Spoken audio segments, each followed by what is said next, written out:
The auditorium smelled of fresh carnations and broken dreams, though I wouldn't realize the second part until much later. The polyester blend of my navy dress clung to my skin in the humid May afternoon, and I kept smoothing the fabric over my knees, a nervous habit that David used to find endearing. Used to. Past tense. Everything about our marriage had become past tense without me even noticing when the shift happened. If this story resonates with you, please take a moment to like this video and share it with someone who might need to hear it. Mom, you're doing that thing with your dress again, Emma whispered beside me, her graduation cap sitting perfectly atop the auburn curls she'd inherited from my side of the family. At 18, she possessed a poise I'd never managed to cultivate, even at 43. Her green eyes, David's eyes unfortunately, sparkled with the kind of anticipation that only comes before life teaches you that the people you trust most are capable of the cruelest betrayals. I stilled my hands and forced a smile. Sorry, sweetheart, just excited. The lie tasted bitter on my tongue, but I'd become fluent in the language of small deceptions over the past year. Little untruths designed to protect everyone around me from the growing cracks in the foundation of our family. David sat on the other side of Emma, his phone buzzing incessantly against his thigh. Even through the thin material of his khakis, I could hear the vibrations, urgent, persistent, demanding. His jaw was set in that familiar line of irritation, the same expression he wore when stuck in traffic or when I asked him about his day. When had asking my husband about his day become an inconvenience? David, I whispered, leaning across Emma, could you maybe put that on silent? It's Emma's graduation. He glanced at me with the kind of look reserved for strangers who ask for directions when you're obviously in a hurry. It's work, Sarah. Important clients don't wait for convenient timing. His voice carried the edge of someone who'd explained this too many times to someone too simple to understand. Emma's shoulders tensed almost imperceptibly. She'd developed radar for the tension between their parents, the way children of failing marriages always do. They become tiny diplomats forever trying to translate between two people who have forgotten how to speak the same language. The principal took the stage, her voice booming through the microphone as she began the opening remarks. Something about new beginnings and bright futures. I tried to focus on her words, but my attention kept drifting to the way David's leg bounced with restless energy, to the way he kept checking his watch as if Emma's graduation was merely an appointment to endure. Ladies and gentlemen, please join me in celebrating the graduating class of 2024. The applause erupted around us, but David's phone chose that exact moment to ring, not buzz, ring. The opening notes of Born to Run cut through the ceremonial atmosphere like a blade. Several heads turned in our direction, and I felt heat creep up my neck. I have to take this, David muttered, already rising from his seat. Dad, no, Emma's voice was barely audible, but the plea in it was unmistakable. Please, they're about to call names. David paused, looking down at his daughter with what might have been regret flickering across his features. For a moment, I thought he might sit back down, might choose us over whoever was demanding his attention on the other end of that call. But then his phone rang again, and the moment shattered. I'll be right back. 2 minutes, tops. He was already moving toward the aisle, stepping over the purses and programs of other parents who had managed to turn their phones off for their children's graduation. Emma's face flushed crimson as whispers began to ripple through our section. The woman behind us, Mrs. Peterson, from Emma's volunteer work at the animal shelter, leaned forward with poorly concealed concern. Is everything all right, dear? I wanted to scream. I wanted to stand up and announce to the entire auditorium that no, everything was not all right. My husband of 20 years had just walked out of our daughter's high school graduation to take a phone call. The same man who had missed her last 3 soccer games, her senior recital, and parent-teacher conferences because something more important always seemed to demand his attention. Instead, I smiled that practiced smile and nodded. Work emergency, you know how it is. But Mrs. Peterson's eyes held the kind of understanding that comes from experience. She'd been divorced for 5 years, and I'd heard through Emma that her ex-husband had missed their son's graduation entirely. She settled back in her chair without another word, but her hand briefly touched my shoulder, a gesture of solidarity that almost undid me. The ceremony continued, and I found myself hyper-aware of the empty seat beside Emma. My daughter sat straighter, trying to compensate for her father's absence with perfect posture and unwavering attention. She applauded for every graduate's name with enthusiasm, but I caught the way her eyes kept drifting toward the doors David had disappeared through.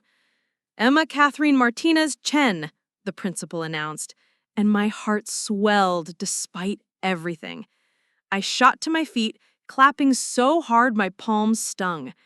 Emma walked across that stage with her head high, shaking hands with the principal and receiving her diploma with grace that took my breath away. She'd chosen to hyphenate our names when she turned 18, a decision that had sparked weeks of arguments between David and me. He'd taken it as a personal slight, but I understood what Emma was really doing. She was claiming all of herself, every part of her heritage and history. As Emma posed for the official photographer, her eyes scanned the audience.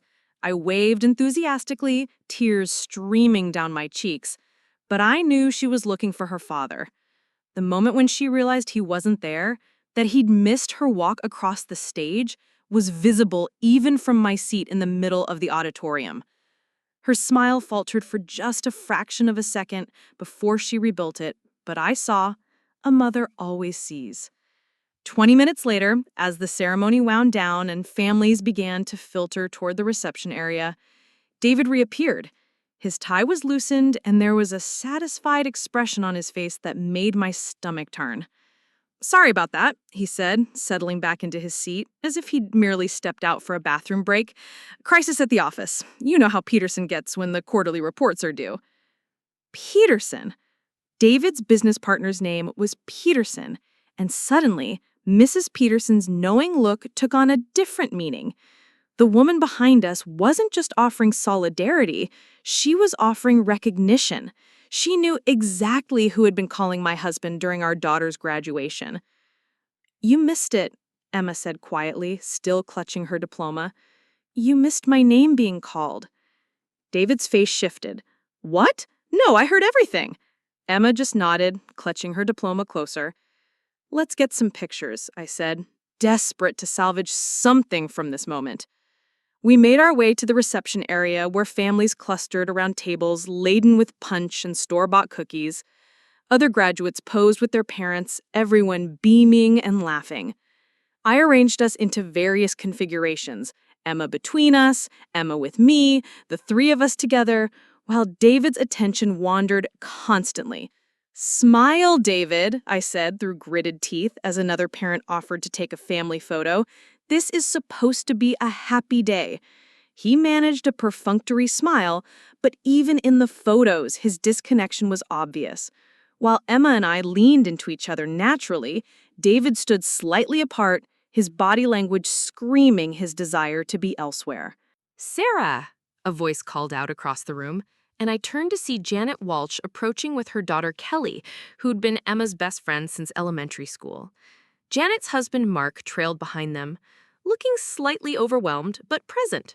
Completely, utterly present. "Congratulations, Emma!" Janet enveloped my daughter in a warm hug. "We're so proud of you. Both girls got into state together. Can you believe it?" As the girls chattered excitedly about dorm assignments and class schedules, Janet turned to me with the kind of smile that held questions. "How are you holding up? This whole empty nest thing is going to be brutal." Before I could answer, David's phone rang again. This time, he didn't even pretend to hesitate. "I really need to take this," he said, already walking away. The silence that followed was deafening. Janet's smile faltered. "Don't apologize for him, Sarah. You've been doing that for too long." Her words hit me like a physical blow, primarily because they were true. When had I become the person who made excuses for my husband's absence from his own life? When had I started accepting behavior that I would have found unacceptable from anyone else? Emma excused herself to find the bathroom, and I found myself alone with Janet and Mark. The reception continued around us, families celebrating, graduates laughing, parents wiping away proud tears, but I felt suspended in a bubble of isolation. "Sarah," Janet said gently, "I'm going to say something, and I hope you'll hear it as it's intended, as a friend who cares about you." I braced myself, knowing that conversations that began this way rarely ended well. "You deserve better than this. Emma deserves better than this. A marriage isn't supposed to be one person constantly accommodating another person's selfishness." Mark shifted uncomfortably beside his wife, but he didn't disagree. His presence at his daughter's graduation, his attention during the ceremony, his genuine joy at Kelly's achievement, it all served as a stark contrast to David's performance. "It's complicated," I said, falling back on the phrase I'd used to explain away David's behavior for months, maybe years. "Is it?" Janet asked. "Because from where I'm standing, it looks pretty simple. He's choosing not to be here, not to be present for the people who should matter most to him, and you're enabling it by accepting it." Emma excused herself from the bathroom with red-rimmed eyes, and Janet immediately shifted gears, pulling both girls into conversation about their summer plans. But her words echoed in my head as I watched Emma try to recapture her earlier enthusiasm. David reappeared 20 minutes later, looking energized in a way that our family celebrations never seemed to inspire in him. "Ready to go?"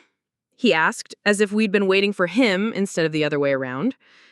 "Actually," Emma said, her voice carefully controlled, "Kelly's family is going to dinner at Romano's. They invited me to come along."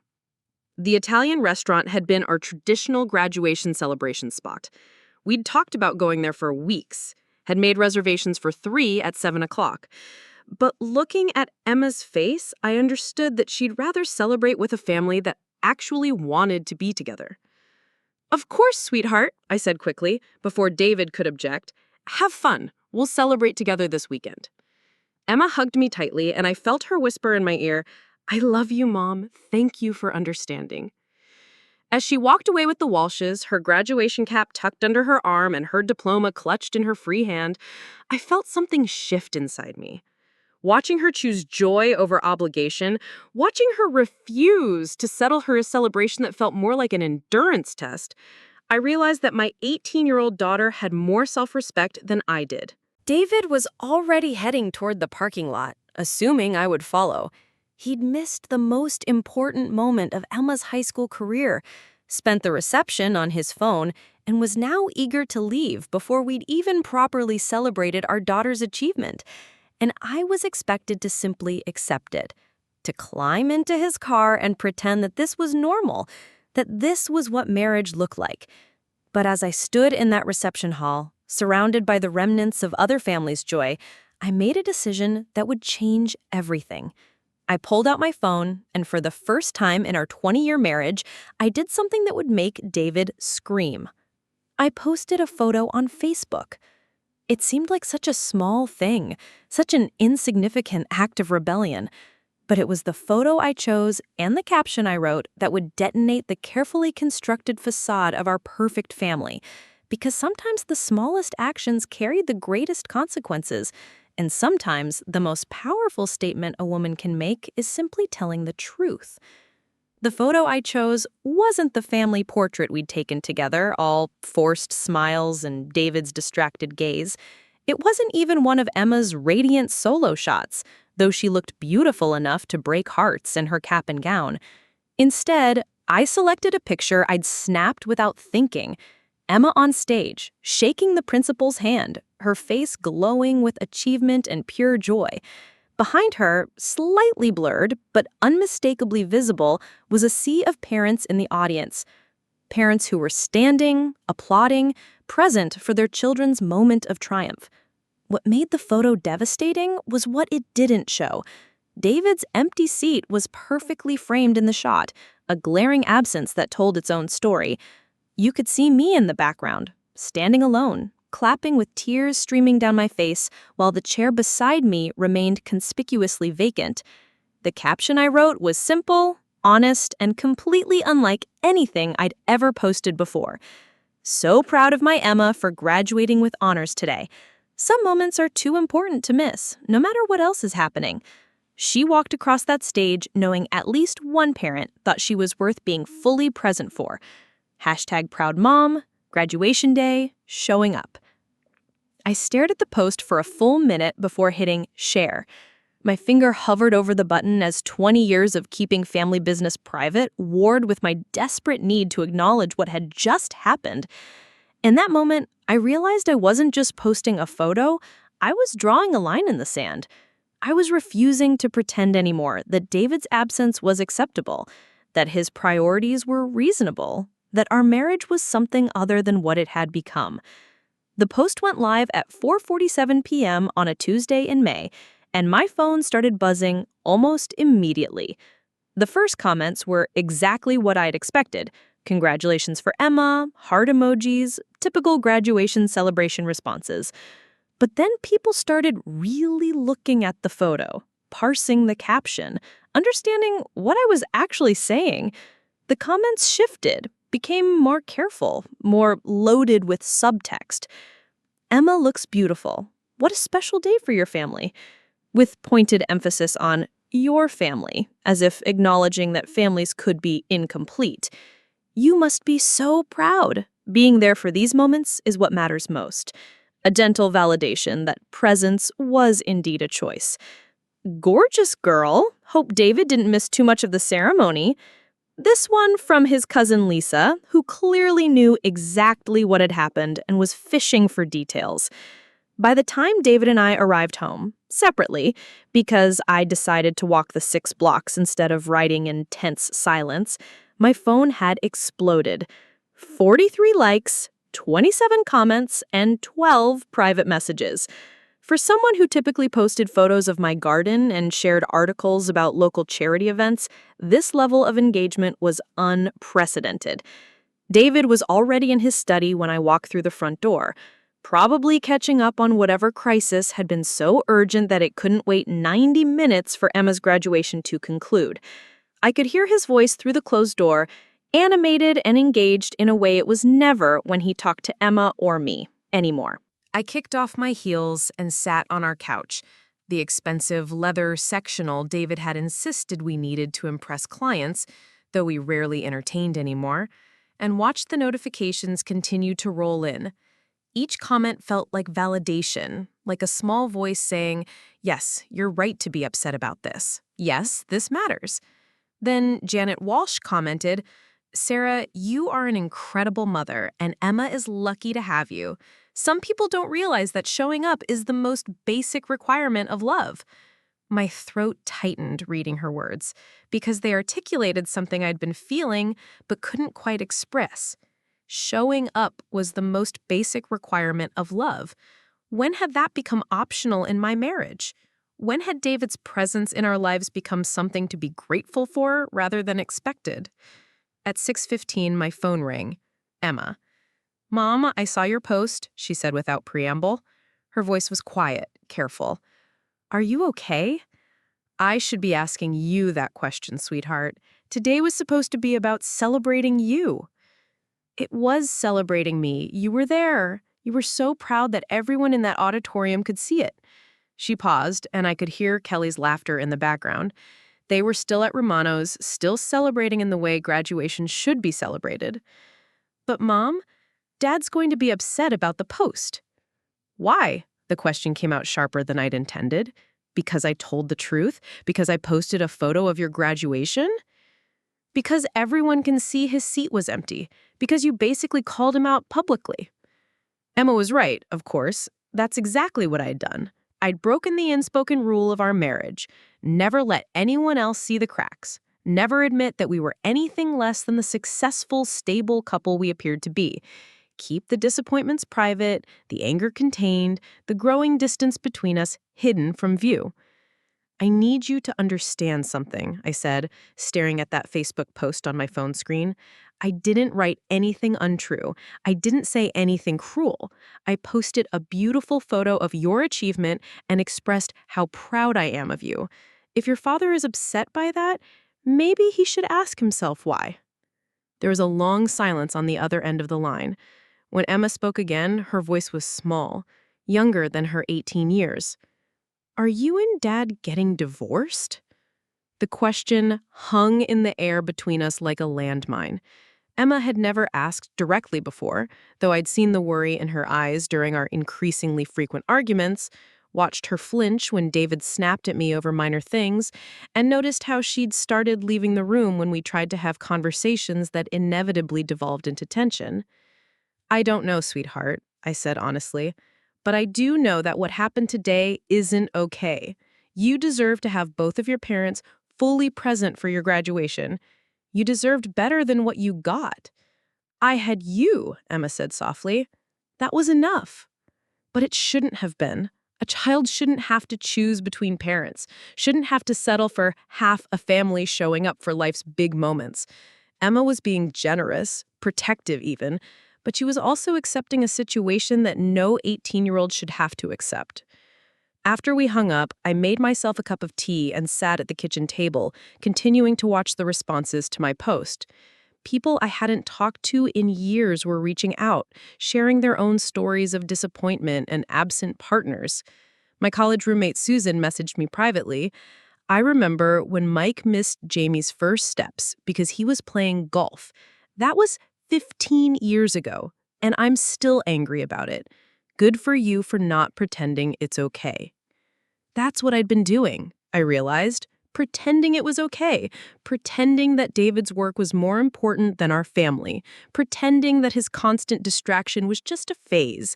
That his inability to be present was something I should learn to accommodate rather than something he should learn to change. At 7:30, David emerged from his study, loosening his tie and looking satisfied in a way that made my chest tighten with resentment. He'd missed our daughter's graduation milestone, but had apparently resolved whatever work crisis couldn't wait an hour and a half. "Where's Emma?" he asked, opening the refrigerator and peering inside, as if he'd forgotten she was supposed to be celebrating. "Out to dinner with Kelly's family, at Romano's, where we had reservations." I didn't try to keep the edge out of my voice. David had the grace to look slightly sheepish. Right, I forgot about that. We can go this weekend instead. We can't recreate today, David. Graduation happens once. She walked across that stage once. The moment is gone. He closed the refrigerator and turned to face me, and I saw the exact moment he registered the anger in my voice. David was many things, but he wasn't stupid. He could sense the shift in my demeanor, the way I wasn't rushing to smooth things over the way I usually did. Look, I'm sorry about the phone calls today, but Peterson was having a complete meltdown about the quarterly projections. If we don't get those numbers right, we could lose the Morrison account, and that's a quarter of our revenue for the year. Always another crisis that couldn't wait. I posted a photo of Emma's graduation on Facebook, I said, watching his face carefully. That's nice. He was barely listening, already moving toward the stairs, probably planning to shower and then spend the evening in his study again. You might want to look at it.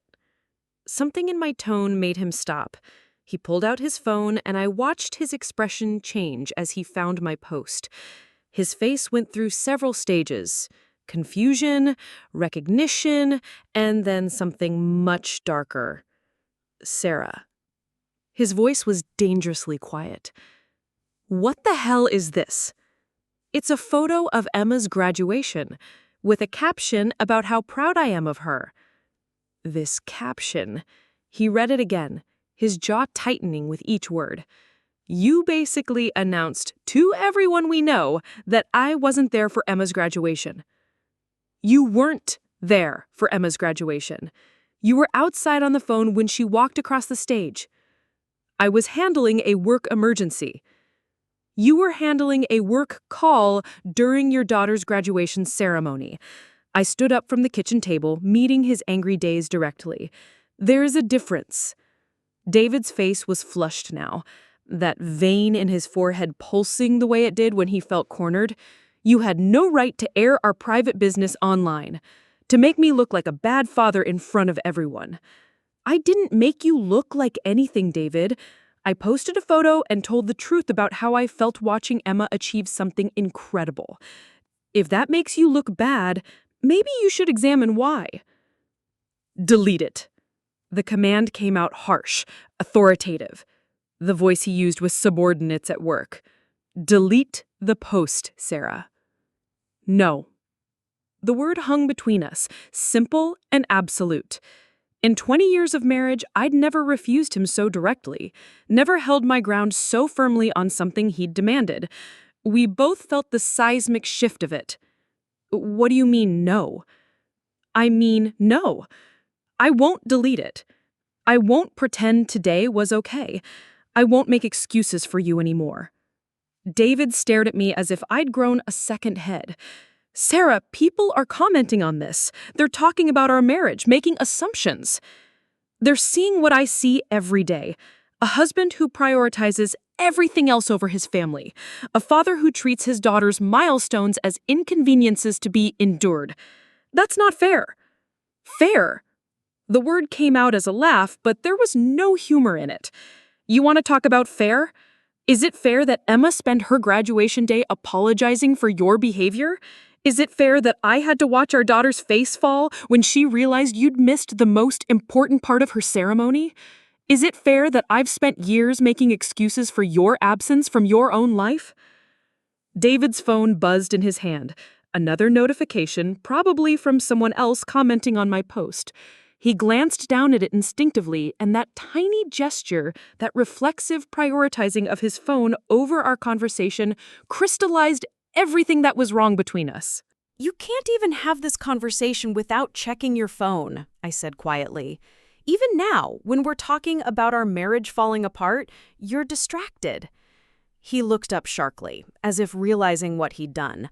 I didn't mean, yes, you did. You always mean it, David. Your attention is always somewhere else. Your priorities are always somewhere else. And I'm tired of pretending that's normal, that it's something I should just accept." The kitchen fell silent, except for the hum of the refrigerator and the distant sound of our neighbor's dog barking. David looked at me, as if seeing me clearly for the first time in years, and what he saw seemed to unsettle him. "What do you want me to do, Sarah? Quit my job? Stop providing for this family?"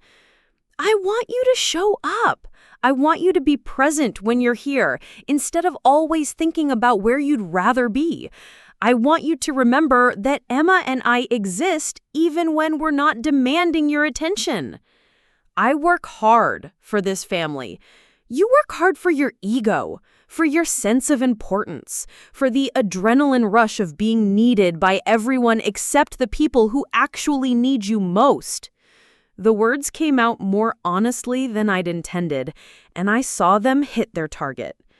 David's face went white, then red. "That's not true, isn't it? When's the last time you asked Emma about school and actually listened to the answer? When's the last time you asked me about my day and cared about my response? When's the last time you chose us over work without being forced to?" He opened his mouth to respond, then closed it. We both knew he couldn't answer those questions without proving my point. "This post," he said finally, gesturing at his phone, "this is humiliating, Sarah. Everyone can see it. My clients, my colleagues, Emma's friends' parents. You've made our private problems public. Our private problems became public the moment you walked out of Emma's graduation ceremony to take a phone call. Everyone in that auditorium saw you leave. Everyone watched Emma's face when she realized you weren't there for her moment. I didn't create the situation, David. I just stopped pretending it didn't happen." He was quiet for a long moment, staring at the floor. When he looked up, his expression had shifted from anger to something that might have been desperation. What do you want me to say, Sarah? That I'm sorry? Fine. I'm sorry I missed Emma walking across the stage. I'm sorry the timing was bad. But I can't change the fact that my work has demands, Sarah. I can't just turn off my responsibilities. No one asked you to turn off your responsibilities. I asked you to turn off your phone for 90 minutes. 90 minutes out of your entire life to be fully present for your daughter's graduation. And if Peterson hadn't been able to reach me, if we lost the Morrison account because I wasn't unreachable, then we would have dealt with it together, like partners, like a family that supports each other through difficulties, instead of a family where one person's career trumps everyone else's entire existence. David sank into one of the kitchen chairs, suddenly looking older than his 45 years. I don't know how to do this differently, Sarah. This is who I am. This is how I work. For the first time in the conversation, I felt a flicker of something other than anger, something that might have been pity or sadness or the ghost of the love I'd once felt for this man. Then maybe, I said quietly, we need to figure out if who you are is compatible with being married to me, with being Emma's father. The words hung in the air between us, heavy with implication. David looked up at me, and for a moment, I saw fear in his eyes. Real fear, as if he was finally understanding that this wasn't just another argument we'd smooth over and forget about. "You don't mean that," he said. "I don't know what I mean anymore," I admitted. "But I know I can't keep living like this.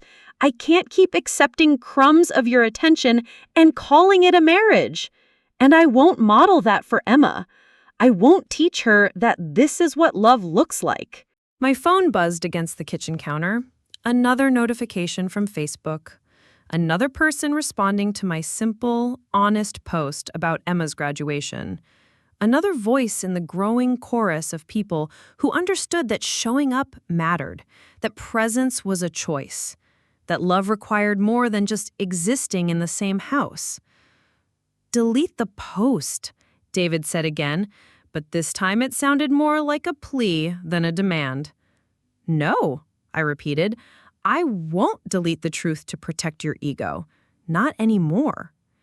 And with that, I walked upstairs, leaving my husband alone in the kitchen with his phone full of notifications and the growing realization that the woman he'd taken for granted for 20 years had finally stopped taking herself for granted. Behind me, I heard him dial a number. Probably Peterson, probably another work crisis that couldn't wait until morning.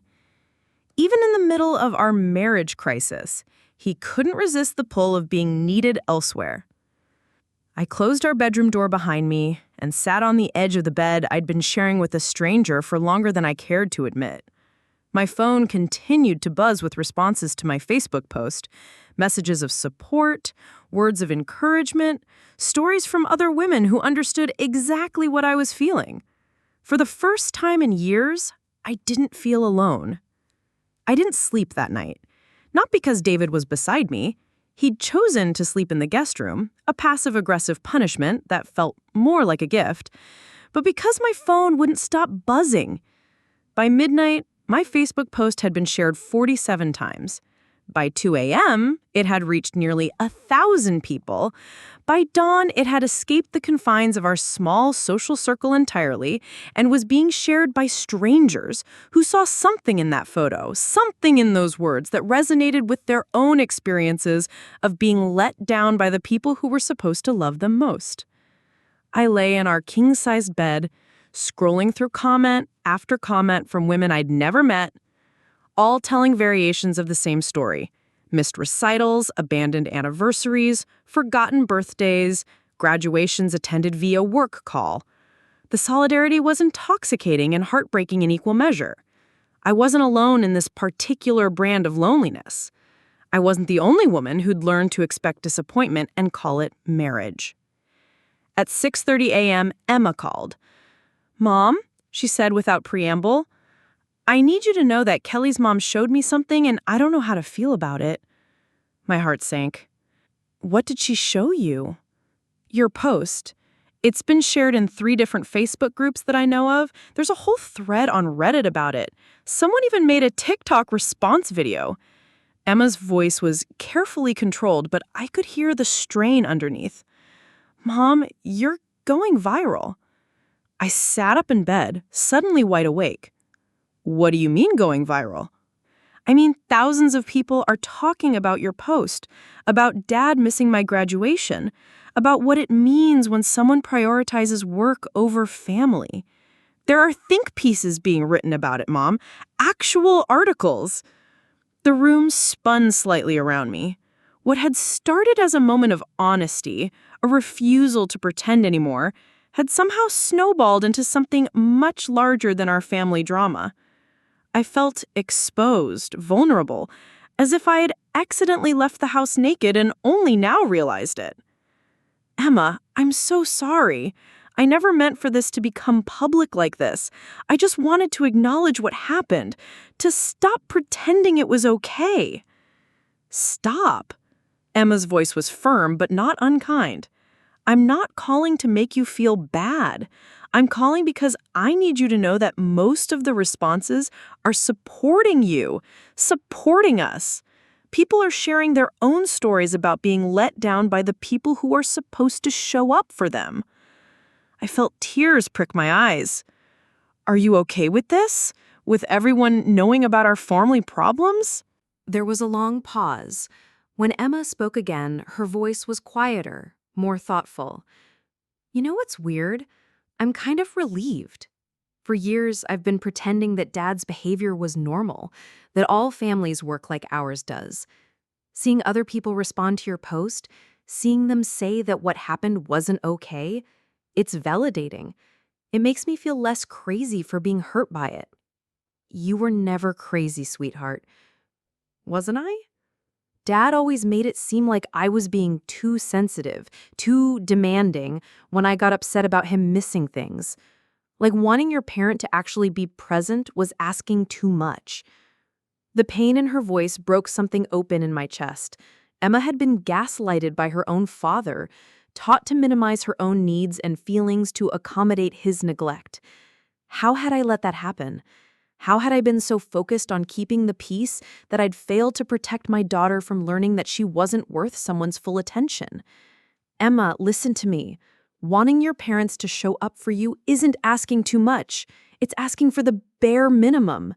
You deserved better yesterday, and you've deserved better for years. I know that now, she said quietly. Seeing everyone's reactions to your post, it's like permission to feel what I've been feeling all along. After we hung up, I forced myself to look at what my simple Facebook post had become. Emma was right. It had taken on a life of its own. The original post had been shared 847 times, and each share had generated its own thread of comments. Women were tagging their friends, sharing their own photos of empty chairs at important events, telling stories of partners who showed up physically but never emotionally. One comment in particular caught my attention. This is what weaponized incompetence looks like in marriages. Men who train their families to expect so little that basic presence becomes something to be grateful for instead of expected. Another, I divorced my husband after he missed our son's first words because he was too busy with work. Best decision I ever made. My son is 15 now and doesn't remember having a dad who was never really there, but he does know what it feels like to be someone's priority. And then, buried in the hundreds of responses, I saw one that made my blood run cold. Sarah Martinez, you're being very unfair to your husband. Some of us know David professionally, and he's a dedicated businessman who provides well for his family. Perhaps you should focus on being grateful instead of airing your marriage problems online. Margaret Peterson.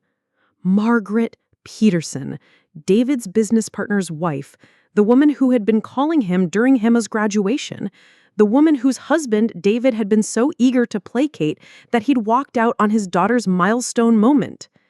I stared at her comment, reading it over and over again. The casual cruelty of it, the way she dismissed my feelings while defending David's behavior, made me feel nauseated. But more than that, it crystallized something I'd been trying not to think about. If Margaret Peterson felt comfortable publicly defending David's priorities and attacking mine, what did that say about how he talked about our marriage to his colleagues?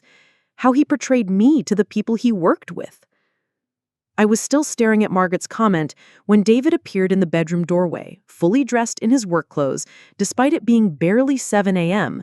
His face was haggard, his usually perfect hair disheveled, and he was holding his phone like it was a weapon. "We need to talk," he said, his voice tight with barely controlled fury. "Good morning to you two." "Don't." He stepped into the room, closing the door behind him with more force than necessary. "Don't act like this is a normal morning, Sarah.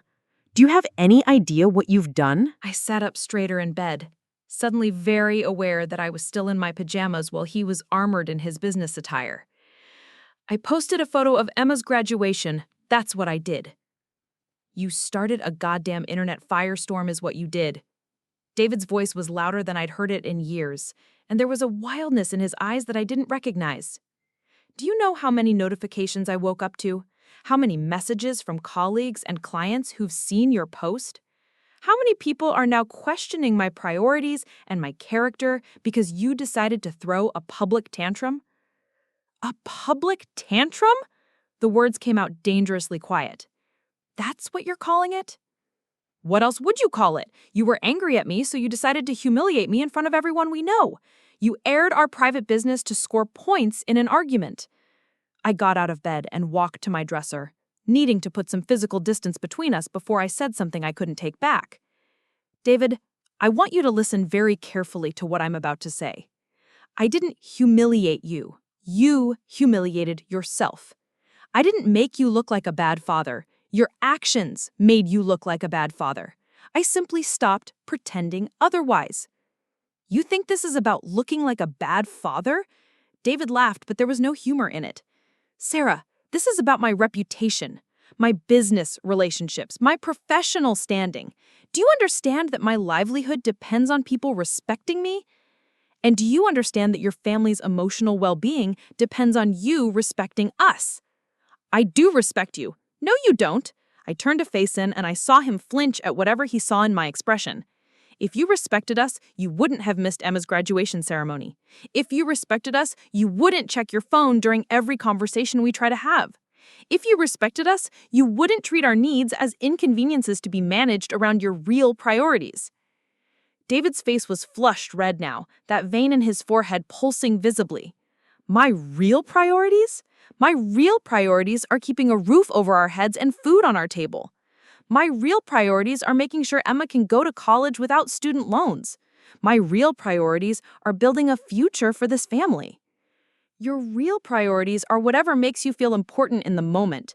And right now, what's making you feel important is not our family's emotional health, but damage control for your professional image. That's not fair, isn't it? You've been awake for how long this morning, David? An hour? 2 hours? And how much of that time have you spent thinking about how Emma might be feeling about all this attention? How much time have you spent considering that maybe, just maybe, you owe your daughter an apology for missing one of the most important moments of her life?" David opened his mouth, then closed it. We both knew the answer. "Instead," I continued, "you've spent the morning managing your image, doing damage control, figuring out how to minimize the professional impact of people knowing the truth about your priorities." "The truth?" David's voice went up an octave. "The truth is that I work 60 hours a week to give you and Emma a comfortable life. The truth is that I missed 10 minutes of a ceremony because I was handling a crisis that could have cost us a quarter of our annual income. The truth is that you've turned a minor scheduling conflict into a public referendum on my character." "A minor scheduling conflict?" I stared at him, genuinely shocked. "Is that really how you see this? Your daughter's high school graduation was a minor scheduling conflict?" "You know that's not what I meant. That's exactly what you meant, David. That's exactly how you see everything that doesn't directly relate to work. Emma's soccer games, my book club meetings, our anniversary dinners. All minor scheduling conflicts that can be moved or missed if something more important comes up." I've never missed our anniversary. You missed our 15th anniversary dinner because Peterson needed you to review contracts. You missed our 17th because you had a client call that ran late. You were physically present for our 18th, but you spent the entire meal on your phone dealing with what you called an urgent email situation. David's face went pale. I could see him trying to remember, trying to prove me wrong, but the silence stretched on and we both knew I was right. I provide for this family, he said, finally, as if that were an answer to everything. Providing for a family isn't the same as being part of a family, David. Emma doesn't need another paycheck. She needs a father who shows up for her life. I don't need another financial contribution. I need a husband who acts like being married to me is something he wants to do, not something he has to endure. My phone buzzed on the nightstand, another notification from Facebook. David's eyes flicked toward it instinctively, and his jaw tightened. "How many people have seen it now?" he asked. I picked up my phone and checked. The numbers made my breath catch. The original post has been shared over 2,000 times. There are response posts, article links, discussion threads. David, this has gotten much bigger than our family. Then delete it. His voice was pleading now. Sarah, please, delete the post. Let's handle this privately. Let's go to counseling or whatever you need, but please don't let our marriage become internet content. Delete it so you can go back to pretending none of this happened? So you can tell yourself that the problem is my reaction to your behavior, not the behavior itself? Delete it because this level of public attention isn't healthy for any of us. Because Emma shouldn't have to see her family discussed by strangers online. Because some things should remain private. He had a point about Emma, and he knew it. The protective mother in me was already worried about how this might affect her. How it might follow her to college, how her friends might treat her differently now that our family dysfunction was public knowledge. But the woman in me, the woman who had spent 20 years making herself smaller to accommodate David's inability to be present, that woman refused to back down. "You want to protect Emma now?" I asked. "Where was that protective instinct yesterday when she had to watch you walk out of her graduation ceremony? Where was that concern for her feelings when she had to make excuses for your absence to her friends?" "I didn't walk out." "You literally walked out, David. Everyone saw you leave. Emma saw you leave. And now you want me to delete the evidence so you can pretend it never happened." David's phone rang. The familiar opening notes of Born to Run filled the space between us, and I watched his internal struggle play out on his face. Answer it and prove my point about his priorities, or ignore it and deal with whatever crisis was calling. He declined the call.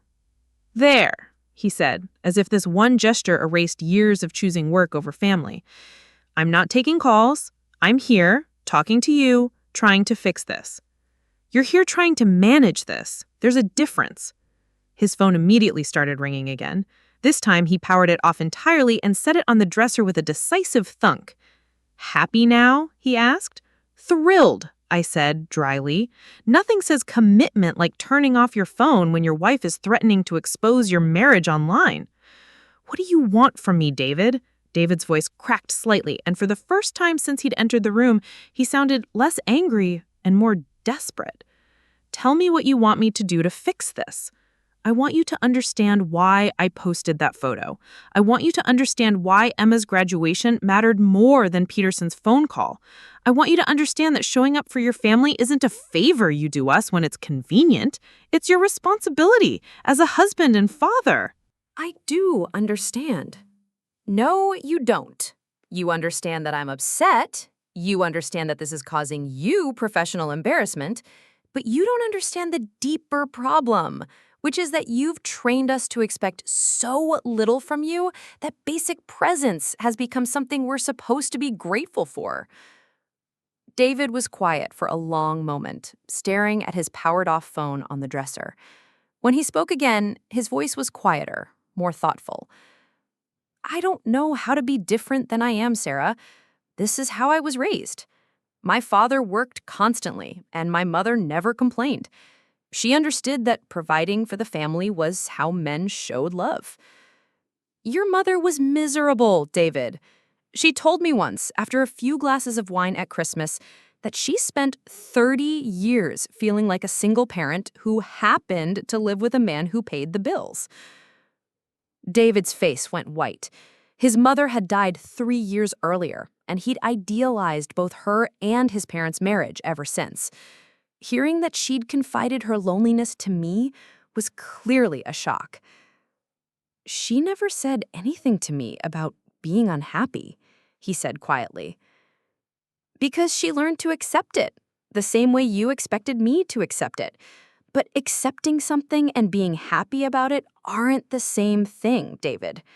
Your mother spent 30 decades being lonely in her marriage, and she raised a son who couldn't understand why his wife might not want to repeat that pattern." "I'm not my father. Aren't you?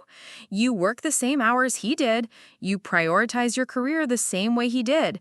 You treat family time as something that happens around work, not something that work happens around. You've recreated his marriage almost exactly." David sank into the chair by our bedroom window, suddenly looking older than his 45 years. "So, what are you saying? That I'm doomed to be like him? That I can't change?" "I'm saying that change requires admitting there's a problem. And so far, the only problem you seem willing to acknowledge is that I've made our issues public. You're not sorry you missed Emma's graduation. You're sorry people know you missed Emma's graduation." My phone buzzed again. Without thinking, I glanced at it, and David caught the motion. "More comments?" he asked. I nodded, scanning the latest notifications. Someone started a hashtag. Hashtag show up for your family. It's trending. David's head fell into his hands. "Jesus Christ, Sarah. Do you understand what this means for my business? For my reputation in the community?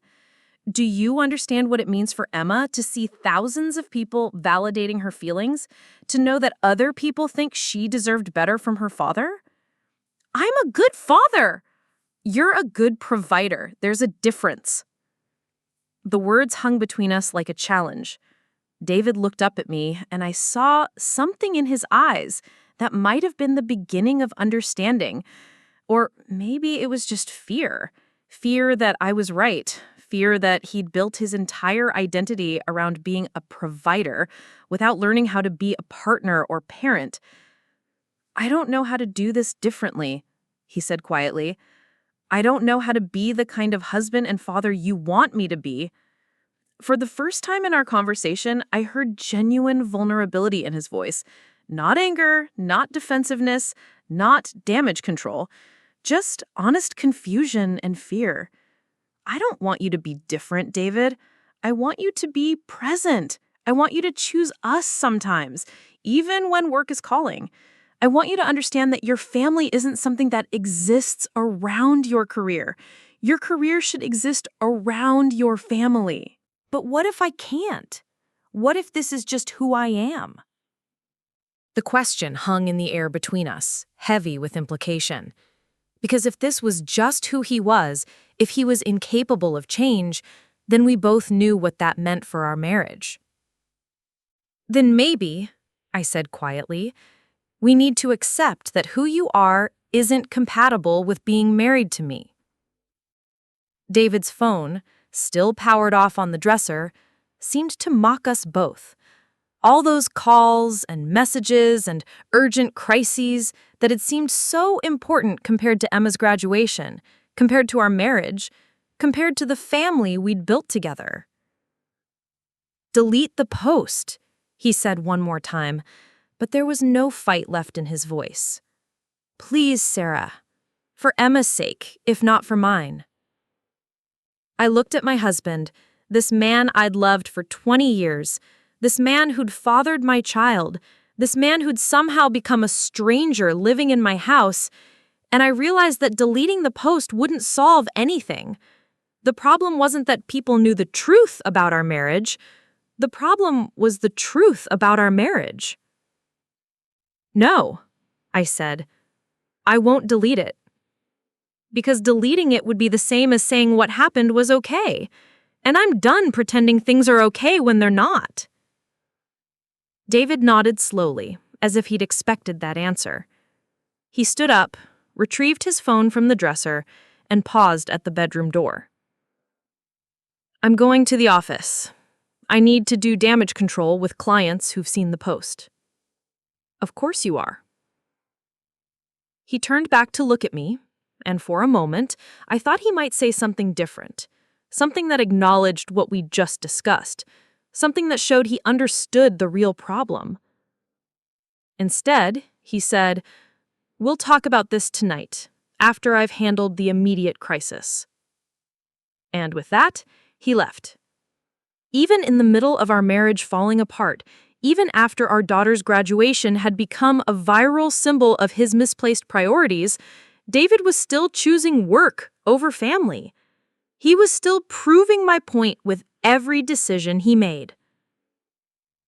I sat on the edge of our bed, watching my phone light up with notification after notification. Somewhere out there, Emma was probably watching the internet discuss our family's dysfunction. Somewhere out there, David was trying to convince his colleagues that he wasn't the absent father and husband that my viral post had revealed him to be. And here I was, finally telling the truth about my marriage and discovering that the truth was more powerful and more terrifying than I ever imagined.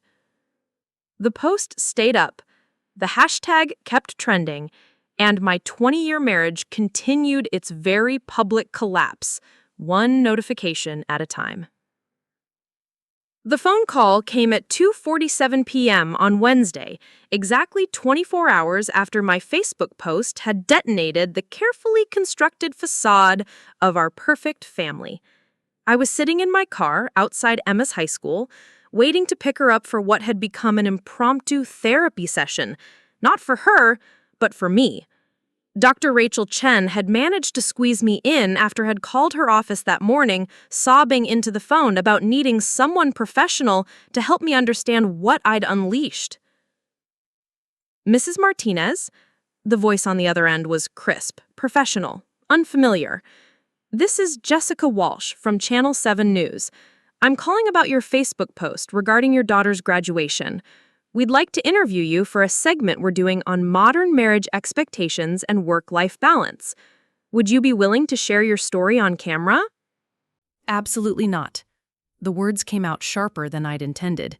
"This is a private family matter." "Mrs. Martinez, with respect, it stopped being private when you posted it online. The story is going to be told with or without your participation. Wouldn't you prefer to have control over how it's presented?" After I hung up, firmly declining their offer, I sat in my car for 20 minutes, watching teenagers stream out of Emma's school and wondering how my life had spun so completely out of control.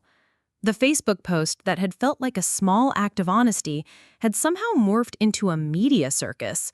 My phone had been ringing all day with calls from reporters, bloggers, and podcast hosts who wanted to discuss what one journalist had called the viral graduation post that exposed the modern marriage crisis. Emma slid into the passenger seat looking exhausted.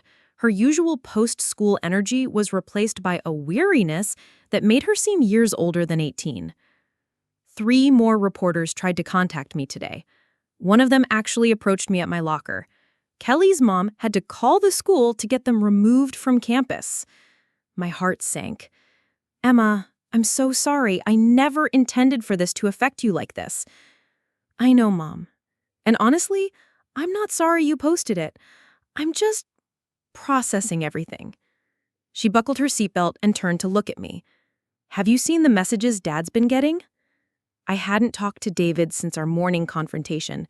He'd left for work and hadn't returned any of my calls or texts. "What messages?" Emma pulled out her phone and showed me a screenshot. "Margaret Peterson posted this in the wives group for Dad's company." I read the message and my blood ran cold. "Ladies, I want you all to be aware of what Sarah Martinez has done to her husband and our business community. Her public attack on David's work ethic is not only unfair, but damaging to all of our husbands who work hard to provide for their families. Perhaps we should discuss how to support David during this difficult time with his ungrateful wife." "She sent this to all the wives of Dad's colleagues?" I asked, my voice barely above a whisper. "Gets worse," Kelly said. Kelly's mom screenshotted this response from Linda Harrison, Tom Harrison's wife from the country club. Emma scrolled to another image. She wrote, "We've all noticed Sarah's behavior at company events. Always seems resentful, never appreciative of how hard David works. Some women don't understand how good they have it." I stared at the messages, feeling sick. These women I'd socialized with for years, whose children Emma had played with, whose charity events I'd supported, were dissecting my marriage and my character in a group chat. Worse, they were painting me as an ungrateful wife who didn't appreciate David's sacrifices. "There's more," Emma said quietly. "Dad's been forwarding these messages to people. Kelly's mom saw him send the group chat screenshots to his brother, to your sister Melissa, to basically everyone who might take his side." The betrayal hit me like a physical blow.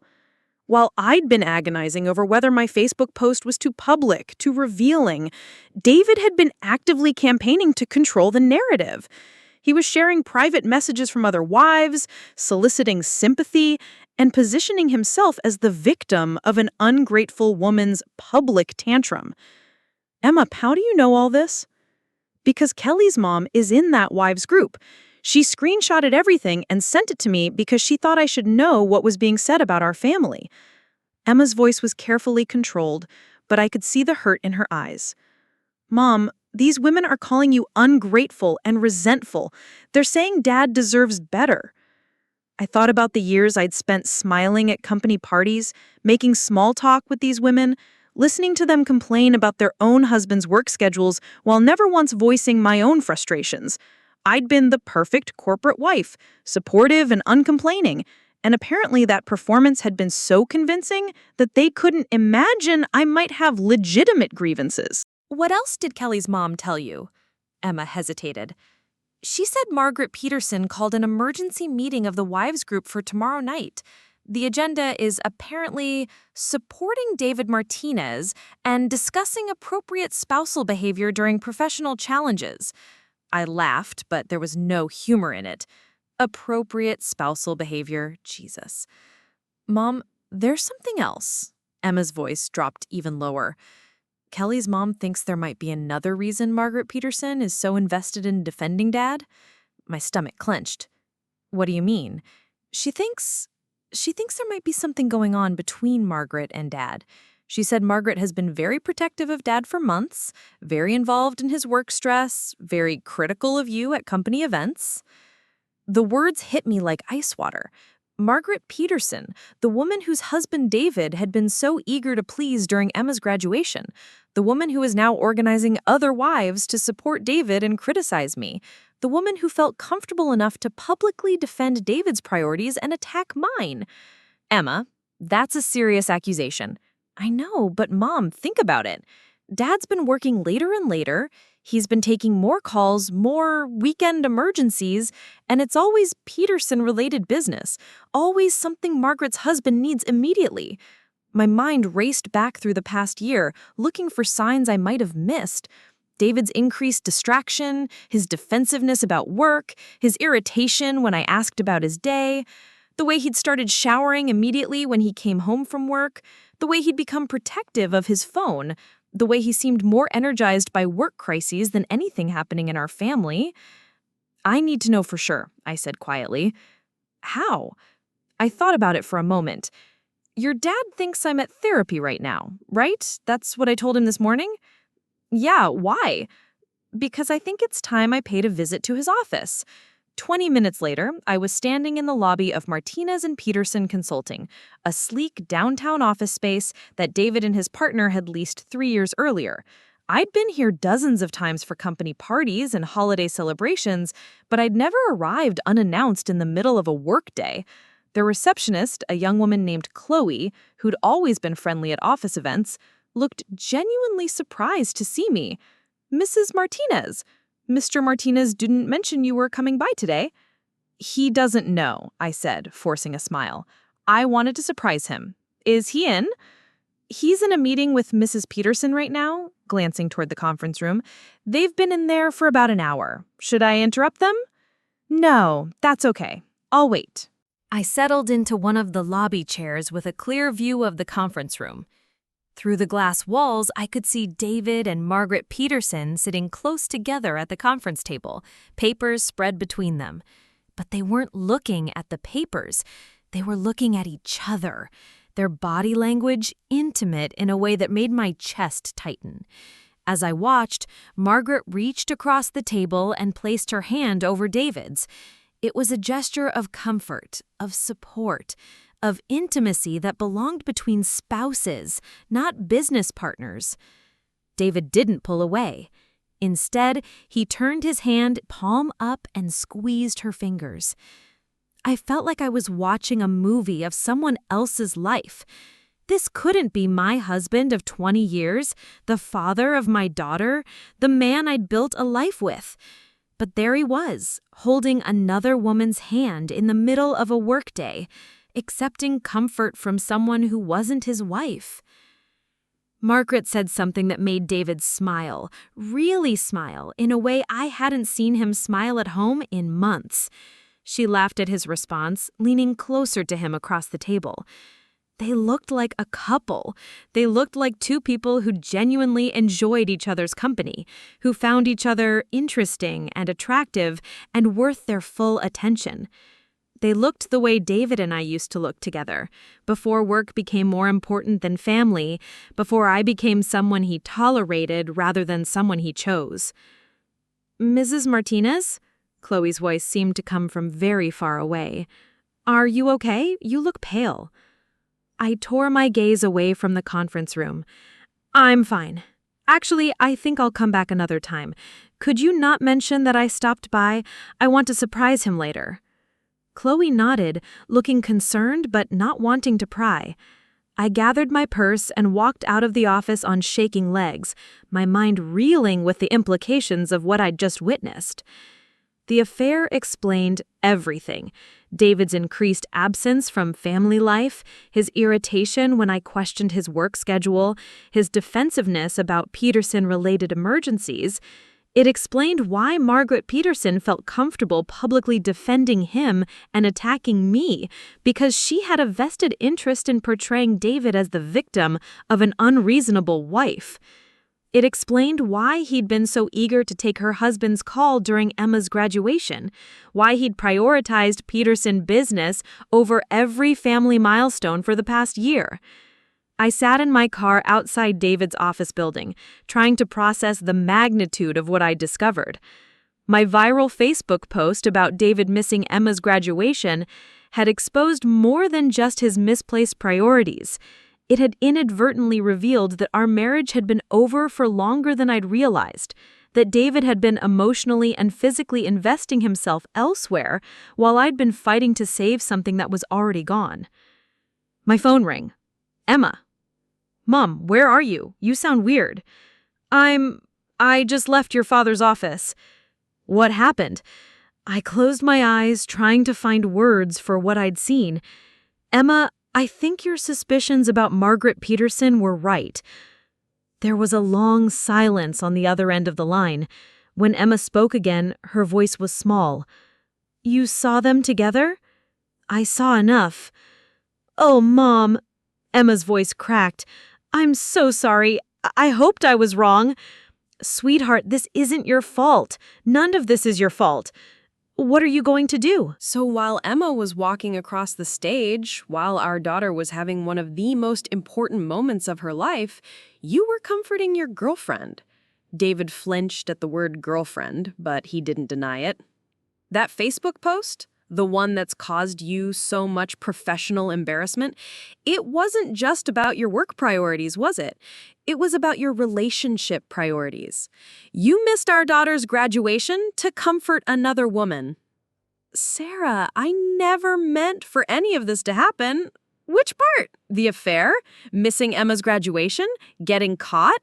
Or just the public attention? David was quiet for a long moment. When he spoke again, his voice was barely above a whisper. I never meant to hurt Emma or you. But you did hurt us. For 8 months, you've been emotionally absent from our family because you were investing yourself elsewhere. Emma felt it, David. She knew something was wrong, even if she couldn't identify what it was. I know. Do you? Do you really understand what you've done to her? She's 18 years old, David. She's leaving for college in 3 months. And instead of spending this time feeling secure in her family's love and support, she's been dealing with the anxiety of having a father who is physically present but emotionally unavailable. David's shoulders sagged. I love Emma. You love the idea of Emma. You love being able to say you have a daughter who's graduating, going to college, achieving things, but you don't love her enough to actually show up for her life. That's not fair, isn't it? When's the last time you had a real conversation with Emma? When's the last time you asked her about her hopes, her fears, her plans for college?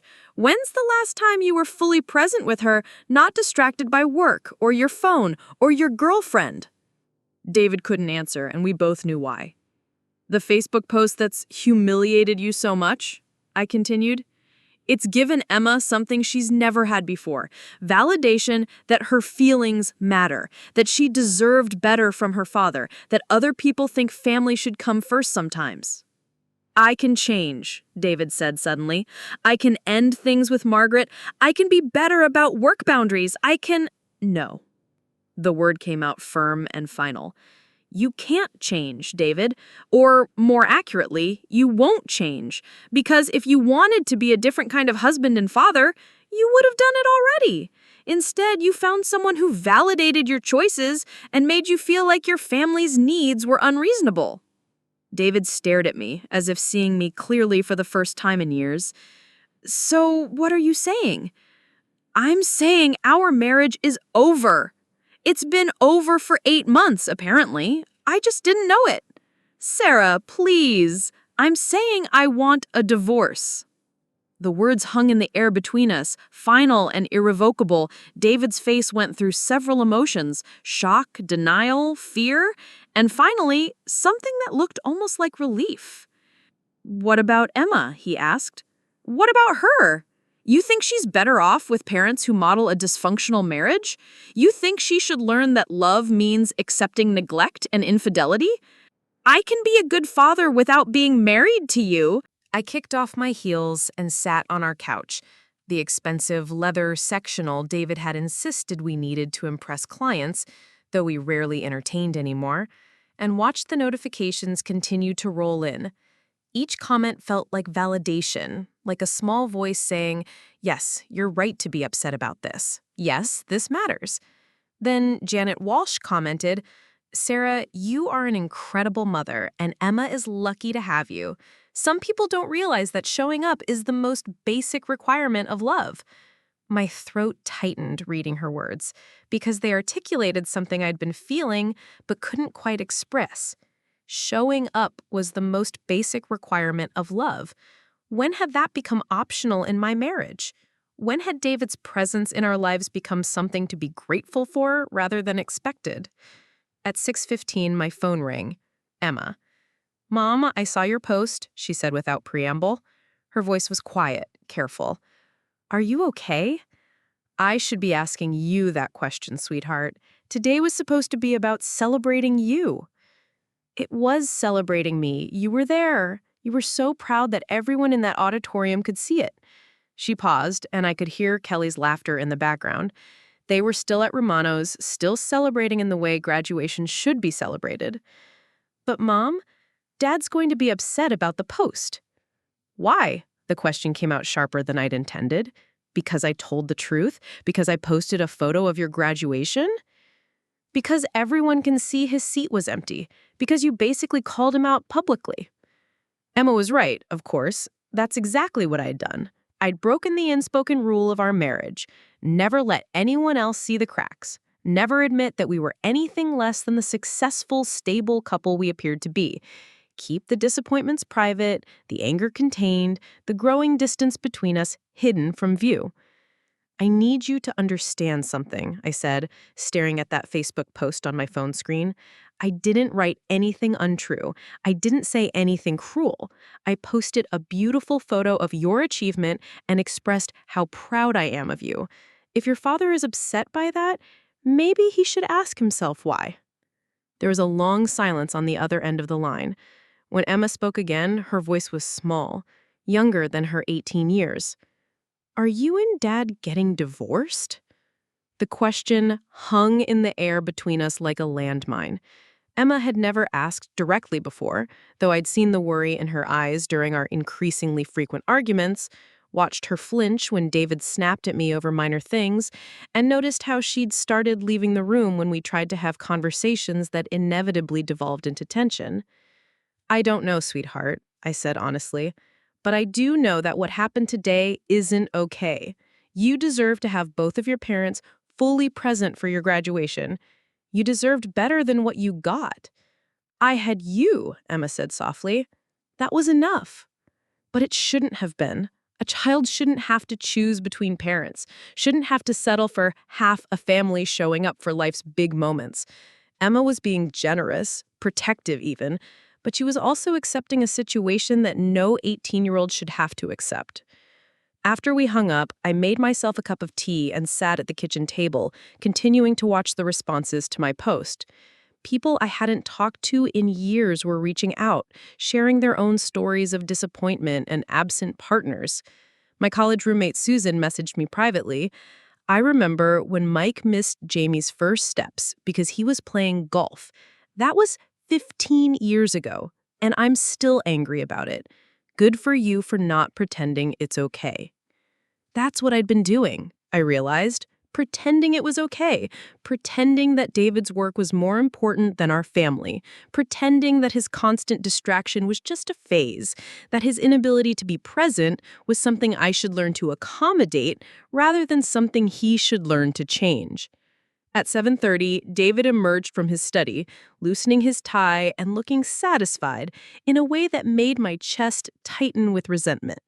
He'd missed our daughter's graduation milestone, but had apparently resolved whatever work crisis couldn't wait an hour and a half. "Where's Emma?" he asked, opening the refrigerator and peering inside, as if he'd forgotten she was supposed to be celebrating. "Out to dinner with Kelly's family, at Romano's, where we had reservations." I didn't try to keep the edge out of my voice. The ripple effects were profound and far-reaching. Marriage counselors reported increased client loads from couples seeking help with presence and prioritization issues. Parents reevaluated their relationships with their children, recognizing how work and other priorities had overshadowed family connections. Adult children found language to articulate their frustration with emotionally distant parents. The movement gave people permission to examine their relationships critically and ask for more than emotional crumbs disguised as love. Emma, initially worried about the public nature of their family drama, ultimately embraced the positive impact of her mother's honesty. She recognized that the attention had validated her own perceptions about their family dynamics and helped her understand what healthy relationships should look like. Emma's college experience was shaped by this newfound clarity about her worth and expectations in relationships. When dating, she could recognize the difference between partners who chose to be present versus those who treated her attention as dispensable. Sarah's personal transformation was equally significant. Living alone for the first time in decades, she discovered the peace that came from not constantly accommodating someone else's emotional unavailability. Without David's perpetual distraction and resentment, her home became a sanctuary rather than a battleground for attention. She could make decisions about her time, entertainment, and social life without considering how they might interfere with David's priorities. This newfound autonomy helped her understand how much of herself she had lost trying to be enough for someone who didn't value what she offered. The story explores the concept of normalizing neglect, how society conditions people, particularly women, to accept diminished versions of love and call them normal. When someone consistently chooses other priorities over spending time with loved ones, the disappointed party is often labeled needy or demanding for wanting basic presence and attention. Sarah's experience illustrated how this normalization enables emotional neglect and prevents people from advocating for their fundamental relationship needs. Dr. Rachel Chen, Sarah's therapist, brings her research proposals from 3 universities wanting to study the show-up effect, the phenomenon that grew from Sarah's Facebook post. The academic interest validates the cultural significance of the movement and its impact on relationship expectations and family dynamics across the country. Additionally, a publisher approaches Sarah about writing a book documenting her experience and the broader movement it inspired. David's perspective adds complexity to the narrative. Rather than being portrayed as irredeemably villainous, he's shown as someone capable of growth when properly motivated. His relationship with Margaret provides what he preferred, a partner who validates his choices without challenging his priorities. His request that Sarah not light the book reveals his continued concern with image management. But he eventually acknowledges that protecting his reputation was part of what destroyed their marriage. David's journey toward becoming more present for Emma demonstrates that people can change, though it often requires external pressure and the right circumstances. Sarah's decision to write the book represents her full embrace of the role she accidentally assumed, being a voice for people who feel invisible in their own relationships. The book becomes a bestseller, titled Show Up, a mother's viral post and the movement it inspired, dedicated to Emma and everyone learning that love means being fully present. Sarah's media appearances and speaking engagements spread the message globally, helping people understand that basic presence isn't a gift, but the foundation of meaningful relationships. The movement's international reach becomes evident through stories from around the world. People share accounts of transformed marriages, improved parent-child relationships, and the courage to leave situations where they felt consistently undervalued. The Facebook group grows to over 50,000 members across 6 continents, creating a supportive community for people navigating the complex process of changing relationship dynamics that no longer serve them. 2 years after the original post, Sarah appears on a Chicago television show to discuss her book and the ongoing movement. She articulates how modern life creates the illusion of connection without substance. People can be physically present while mentally and emotionally elsewhere. The interview reveals her evolution from someone who made excuses for unacceptable behavior to an advocate for radical honesty about relationship needs and the courage to ask for them. Emma's college experience demonstrates the intergenerational impact of Sarah's journey. Dating someone who chooses to be fully present, Emma recognizes the difference between relationships where she feels valued versus those where she competes for attention. Her decision to study psychology with a focus on family dynamics reflects her desire to help other families have honest conversations about presence and priorities before patterns of neglect become entrenched.